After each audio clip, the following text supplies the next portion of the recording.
Bonjour à toutes, nous sommes mercredi, donc les mercredis, vous le savez, vous avez déjà votre petite habitude, c'est l'interview de Jean-Mi. Aujourd'hui, en face de moi, entre 9h et 10h, j'ai David Collin, qui est directeur du musée archéologique d'Arlon. Petite pause dans cette vidéo pour vous dire de vous abonner à notre chaîne YouTube, activez également les notifications via la petite cloche. Nous sommes disponibles en podcast audio sur Spotify, et si vous avez des commentaires, quels qu'ils soient, n'hésitez pas à les poster en bas de cette vidéo.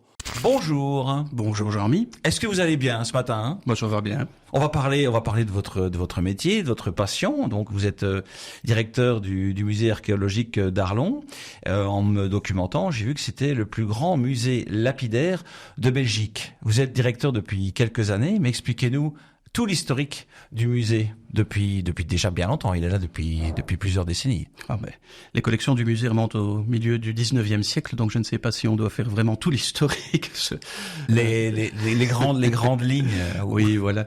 Mais donc, en fait, c'est un musée d'abord public. C'est important de le préciser parce que ce qu'on peut voir dans ce musée, ce sont les collections finalement de tout un chacun.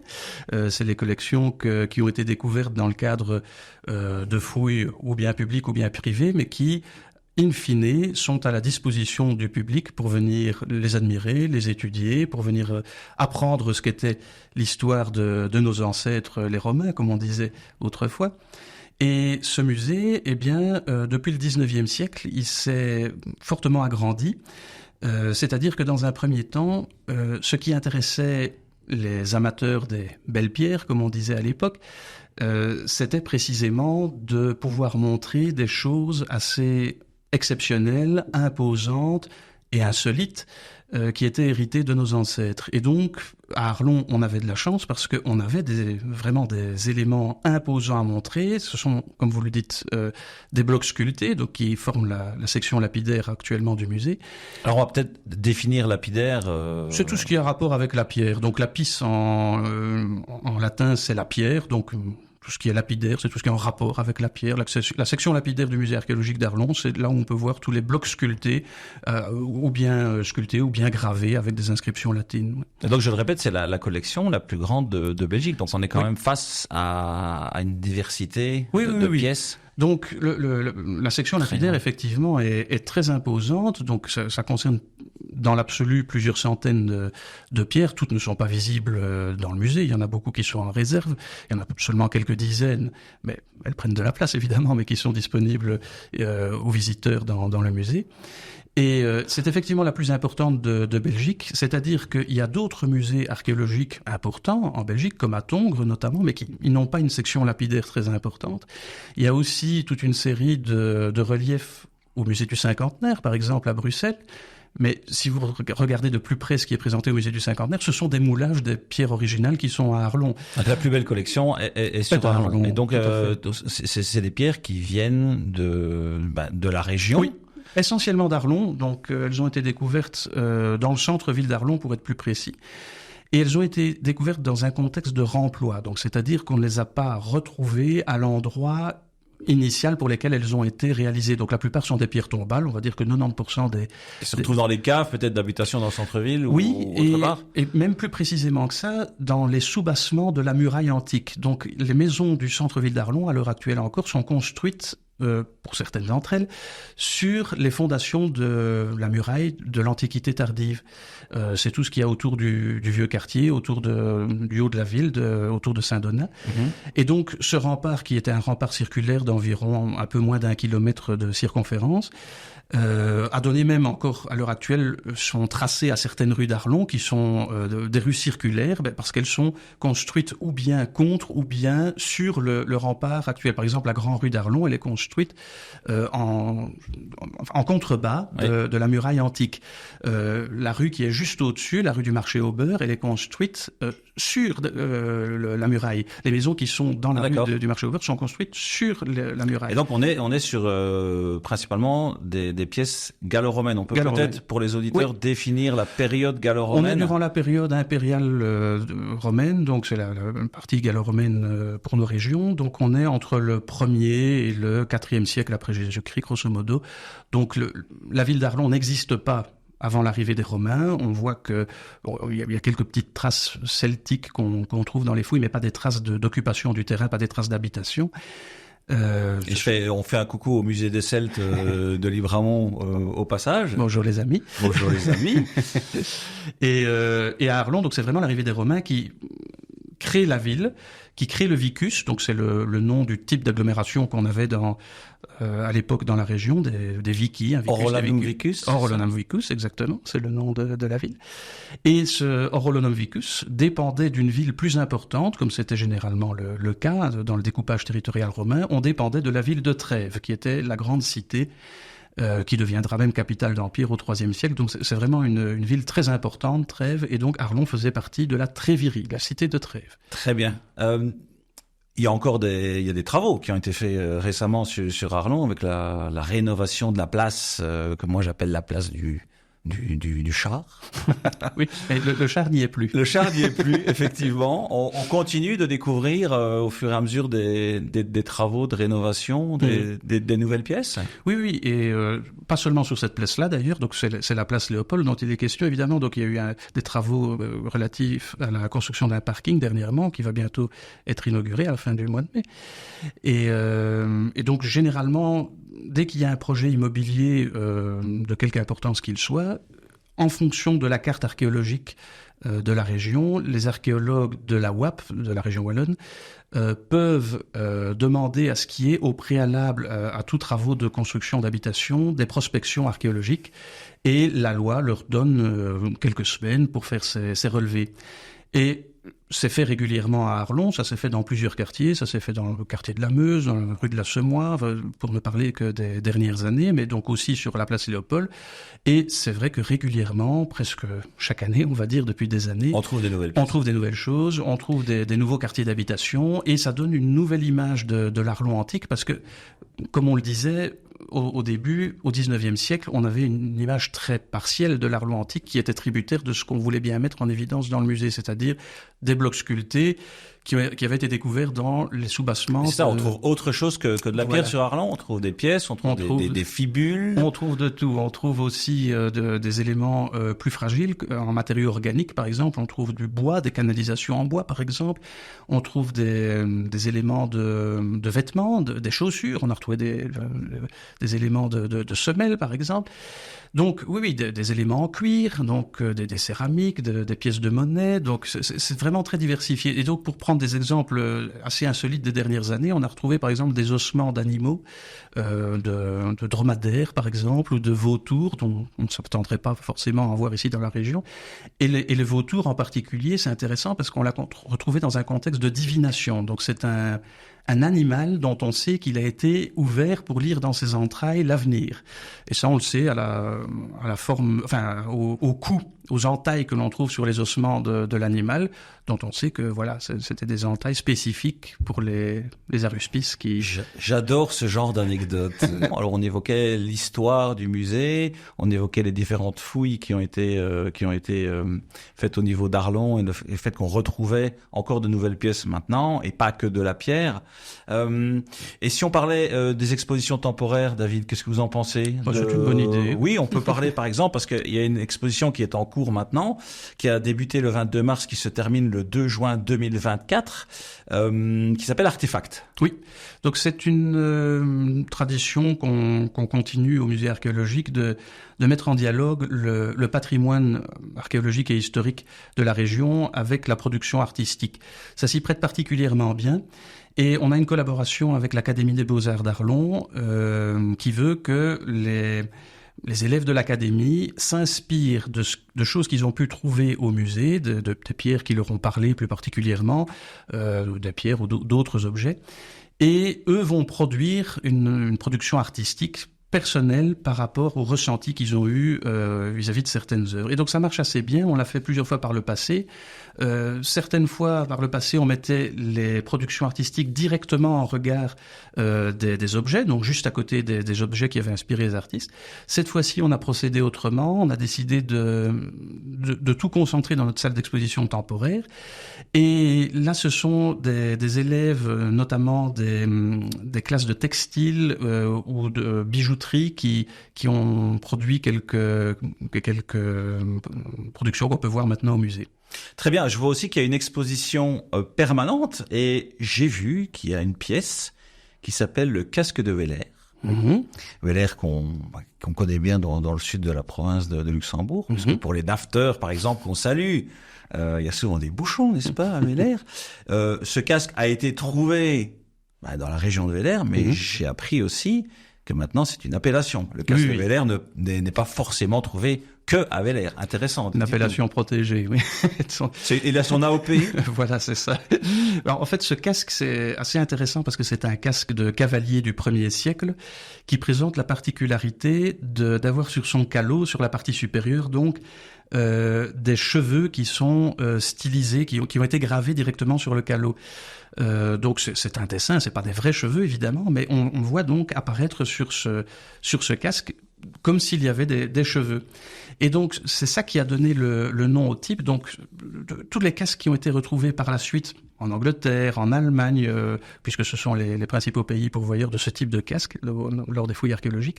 Chaque fois qu'on a découvert ces types de casques-là dans ces régions-là, on les a appelés des casques de type Weller. Donc le village a donné le nom au type, oui, effectivement. J'ai lu aussi qu'une Amazone était sortie de sa réserve. Oui. Ça vous a fait saliver. En tout cas, ça m'a intrigué. Effectivement, donc c'est l'Amazone en question, donc c'est une représentation de ces personnages antiques qui étaient plutôt mythologiques qu'autre chose. Donc les Amazones, c'était un peuple de la mythologie déjà grecque, et qui présentait la particularité d'être un peuple de femmes combattantes qui, voilà, disait-on, se coupaient un sein pour pouvoir mieux tirer à l'arc à flèche. Okay. Et donc, telle qu'elle a été dessinée, il semblerait que ce soit une représentation d'une Amazone qu'on a découverte sur ce monument. Et ce monument est en fait constitué de plusieurs fragments que l'on conserve dans les réserves du musée archéologique. Donc il y a plus de 10 fragments du même monument. Et donc on a décidé de reconstituer une partie de ce monument pour le présenter au public dans les salles d'exposition temporaire. C'est grâce au travail de Christine Rupert, exactement, donc qui est une docteure maintenant, j'allais dire encore doctorante, mais elle a défendu sa thèse de doctorat, donc elle a fait un travail très poussé, très minutieux sur les monuments de ce type-là. Et les monuments en question, c'était des monuments funéraires de très grande dimension, de plusieurs mètres de haut. Et ce monument à l'Amazone, il faut l'imaginer vraiment comme un monument que l'on pouvait voir à des centaines de mètres à la ronde, tellement il était imposant, et c'était le type de monument qu'on pouvait retrouver en grande quantité dans la région. Et donc ce monument à l'Amazone, c'est vraiment intéressant parce que il permet de nous rendre compte de ce qu'on ne voit plus à l'heure actuelle. Donc bien souvent, ce qu'on voit dans les musées, l'imaginaire, et singulièrement le nôtre, ce sont des fragments de monuments. Donc on n'a qu'une idée partielle du monument antique. Et ici, le fait d'avoir plusieurs fragments du même monument permet de le reconstituer, ce qu'on a fait. Et on a proposé même une reconstitution graphique pour les parties manquantes. Comme ça, les gens se rendent compte un petit peu de la forme finale qu'avait l'objet durant l'Antiquité. Vous savez, pour vous qui nous écoutez depuis des semaines, que je suis un grand fan des citations. Alors, j'ai été chercher des citations, j'en ai vu beaucoup qui m'ont plu, puis j'en ai choisi une qui est de Di Sarino di Siena, qui est docteur en recherche archéologique, qui nous dit que l'archéologie est bien la plus noble des recherches. Par sa minutie, elle nous inculque la patience. Par l'interprétation que l'on doit faire de sa découverte, elle nous inculque la sagesse. Ça m'a fait penser à ça quand je vous écoutais dans le discours sur l'Amazone, de pouvoir reconstituer et de se projeter 2000 ans en arrière, si je ne dis pas de bêtises. Oui, à peu près, oui. De se mettre dans ce contexte qui en gros fait qu'aujourd'hui, si on est ce qu'on est, c'est aussi parce que nos ancêtres étaient là et avaient ce goût pour l'art quelque part. Oui, voilà, et c'est vraiment, ça rend humble en tout cas de se pencher sur ces questions-là, parce que quand on s'intéresse à l'histoire de l'Antiquité dans nos régions et dans d'autres régions, on se rend compte que notre environnement ne devait pas être singulièrement si différent que celui de l'époque. À l'heure actuelle, on voit que des sujets comme les migrations, les préoccupations économiques sont des sujets à l'heure actuelle vraiment très sensibles. c'était déjà des réalités à l'époque. Quand je vous dis qu'on trouve des ossements de dromadaires ici dans la région, c'est le reflet d'échanges commerciaux et de déplacements. Voilà. Et j'avais eu l'occasion de faire des recherches, notamment sur l'armée romaine, et c'est impressionnant de voir à quel point en Allemagne, il y a 2000 ans, il y avait déjà une grande quantité de Syriens, par exemple, qui étaient dans les camps de l'armée romaine en Allemagne. Donc les migrations ne datent pas d'aujourd'hui. En préparant ce sujet, je me disais, mais la jeune génération, moi je me souviens parfaitement, quand j'avais 7-8 ans, il y avait eu des fouilles tout près de Neuchâtel. Je me souviens encore aller voir ce site et être complètement fasciné. Je pense qu'on avait à l'époque pris des pinceaux et on découvrait des choses. Alors peut-être que c'était mis en scène, je n'en sais rien, mais je me souviens de ce sentiment de se dire « waouh ». Et je vois dans les événements qui arrivent et aussi dans l'offre que vous proposez, des activités en famille, par exemple, et des activités pour enfants. Je vois des ateliers, des stages, des animations. Allez-y, dites-nous comment vous arrivez à faire en sorte que les enfants aient ce côté... c'est cool. J'ai été faire un stage. C'est assez facile parce que votre témoignage est vraiment parlant à cet égard-là. Je me souviens moi-même que les premières fouilles archéologiques que j'ai faites, j'avais trouvé une noisette. Donc il n'y a rien de plus banal qu'une noisette, mais la noisette, elle avait 2000 ans. Et le fait de découvrir cette noisette-là, c'est moi qui l'ai retrouvée et que je me dis que quelqu'un potentiellement il y a 2000 ans a pu l'avoir en main et l'a stocké dans un pot, c'est déjà une émotion vraiment très importante. Et cette émotion-là, on peut assez facilement la reconstituer chez des enfants qui viennent au musée par le biais d'ateliers. Par exemple, on organise des anniversaires au musée. Donc, tout un chacun peut inscrire ses enfants à un anniversaire le samedi après-midi. Et ça, c'est original. Ça change du traditionnel bowling, rien contre la corporation des bowling, mais en tout cas... C'est une offre complémentaire. Exactement. Et là, dans le cadre de ces anniversaires, il y a notamment proposition de faire ses propres fouilles archéologiques. Donc, il y a un bac de fouilles qui est proposé dans notre local pédagogique au musée. Et donc, il y a des choses à fouiller, il y a des choses à redécouvrir, à reconstituer. Et donc, ça, évidemment, il y a le côté émulation collective, puisque les enfants viennent à un petit groupe d'une dizaine, donc le jubilaire et ses amis, ça donne à la fouille proprement dite.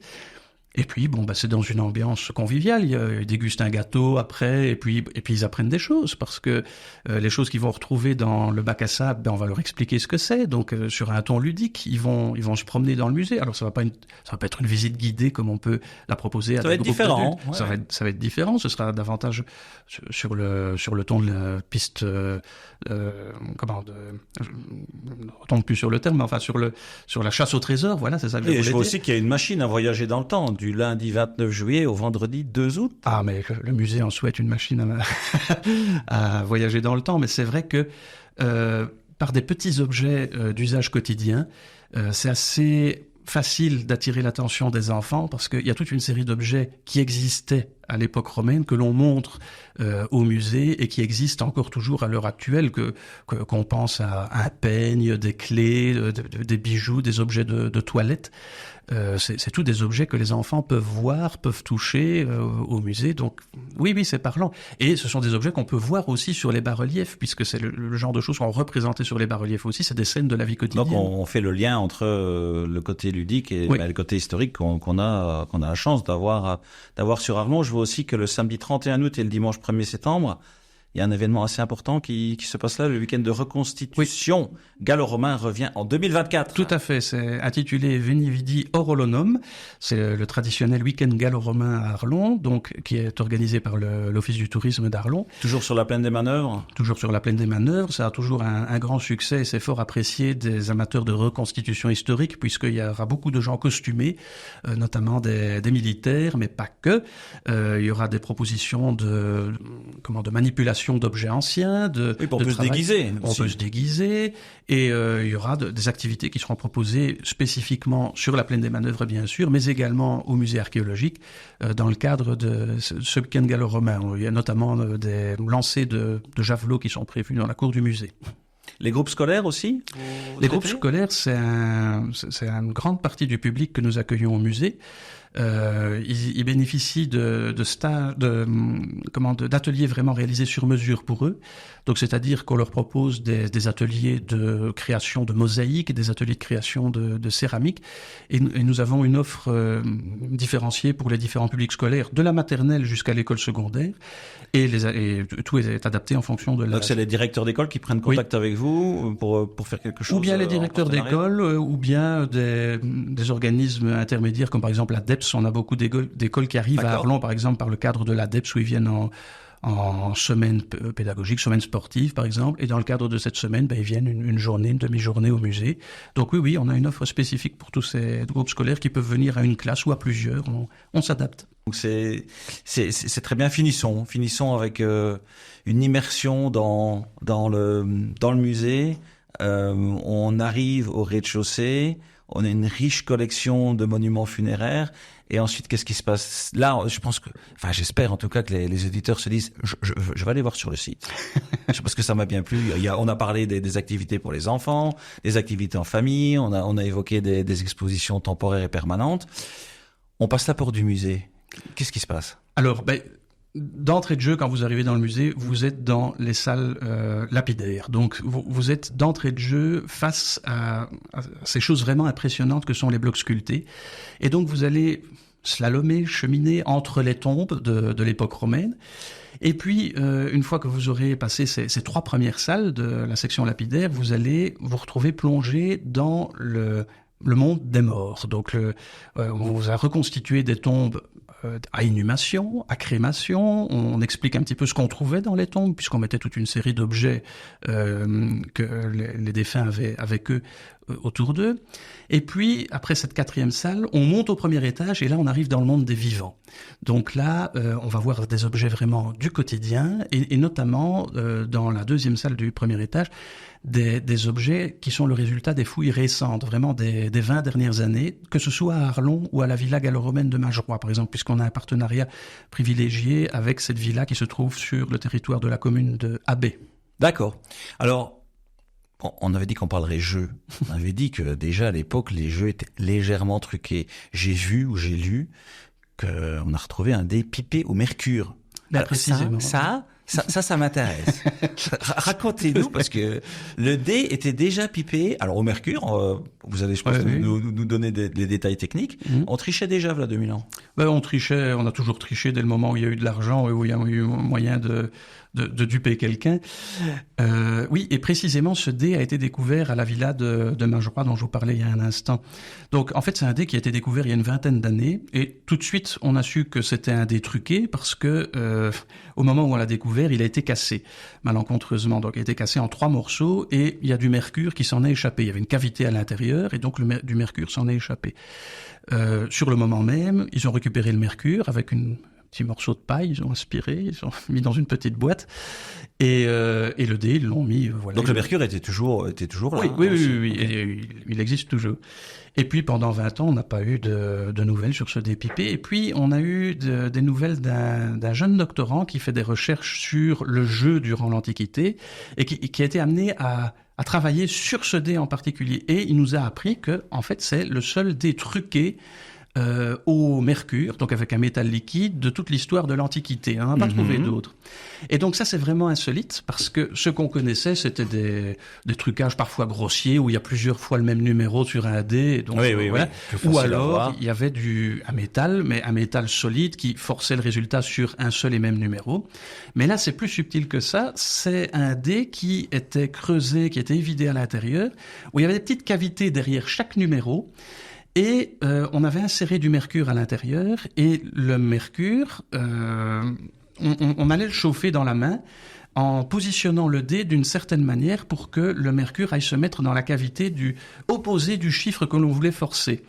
Et donc, il y avait toute une technique préparatoire à la triche. Il fallait chauffer un petit peu le dé, et comme le dé était chauffé, le mercure se dilatait et allait forcer donc le résultat sur le numéro qu'on avait choisi. Donc c'était vraiment déjà Et donc c'est une personne, un doctorant qui a découvert ça. Thomas Dagneau, qui fait ses recherches sur le jeu durant l'Antiquité. Le dé, pour le moment d'ailleurs, est entre ses mains à l'université de Fribourg en Suisse. Il fait l'objet d'analyses. Il a été exposé en Suisse. Il doit nous revenir dans la deuxième partie de 2024.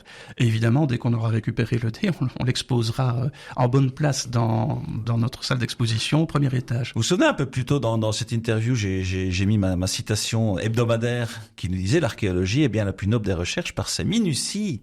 Elle nous inculque la patience par l'interprétation que l'on doit faire de notre découverte. La sagesse, on est en plein là-dedans. On est en plein là-dedans, oui. Et comme quoi aussi un tout petit dé, parce qu'il est vraiment très petit, peut nous amener à nous poser beaucoup de questions.